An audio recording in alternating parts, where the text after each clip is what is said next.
اچھا حضور جب گئے اللہ کی بارگاہ میں حاضر ہوئے، موسیٰ علیہ السلام نے دیکھا زمین پر اور دعا کی، مولا میں تجھے دیکھنا چاہتا ہوں، دیکھنا چاہتا ہوں، دیکھنا چاہتا ہوں۔ پہلے تو فرمایا موسیٰ تو نہیں دیکھ سکتا۔ اللہ نے یہ نہیں فرمایا کہ مجھے کوئی بھی نہیں دیکھ سکتا، قرآن میں لکھا ہی ہے موسیٰ تو نہیں دیکھ سکتا۔ اور وہ جلوہ دراصل یہ بھی ذہن میں رکھیں، خواب میں اللہ کریم نے تمام انبیاء کو اپنی زیارت سے نوازا ہے، اور روحانی طور پر اکثر یا تمام انبیاء کو معراج ہوئی ہے، روحانی طور پر سب کو ہوتی ہے، انبیاء کو، اور ولیوں میں سے کسی کو ہوتی ہے، لیکن ظاہری معراج صرف آقا علیہ السلام کو ہوئی۔ ظاہری طور پہ بشریت سمیت کوئی نہیں گیا اوپر وہاں پر۔ اچھا خیر جی، موسیٰ علیہ السلام جلوہ وہ مانگ رہے تھے جو اللہ نے اپنے حبیب محمد کریم کو دکھانا تھا۔ کہا موسیٰ وہ جلوہ تو نہیں دیکھ سکتا۔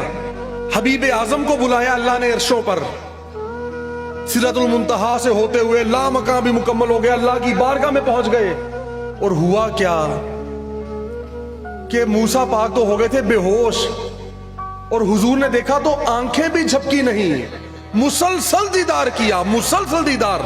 پھر اللہ فرماتا ہے نا ثم دنا، جو کعبہ قوسین کا مقام ہے، فرمایا بس ایک ہاتھ کا ایک فاصلہ رہ گیا، ایک ہاتھ کا، ایک کمان کا، ایک ہاتھ کا، پھر فرمایا اس سے بھی قریب، پھر اس سے بھی قریب، اودنا کا مقام اس سے بھی قریب ہو گئے، اور حضور نے پلکیں جھپکی بھی نہیں، مسلسل دیدار میں محو ہو گئے۔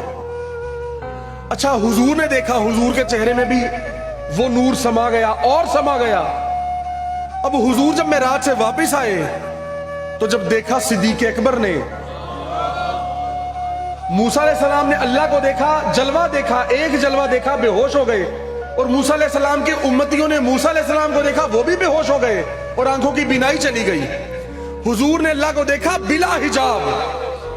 حضور فرماتے ہیں میں نے اپنے رب کو دل کی آنکھوں سے بھی دیکھا اور سر کی آنکھوں سے بھی دیکھا، اور فرمایا میں نے اللہ کو بہت ہی خوبصورت پایا، سب سے زیادہ حسین میں نے اللہ کو دیکھا، احسن صورت میں اللہ کو دیکھا، اور پلکیں بھی نہیں جھپکی۔ اب وہ جلوے جب مزید سما گئے حضور کی ذات میں، جب صدیق اکبر نے دیکھا پلکیں بھی نہیں جھپکی، بے ہوش ہونا تو دور کی بات، بینائی جانا تو دور کی بات، مسلسل دیدار کیا۔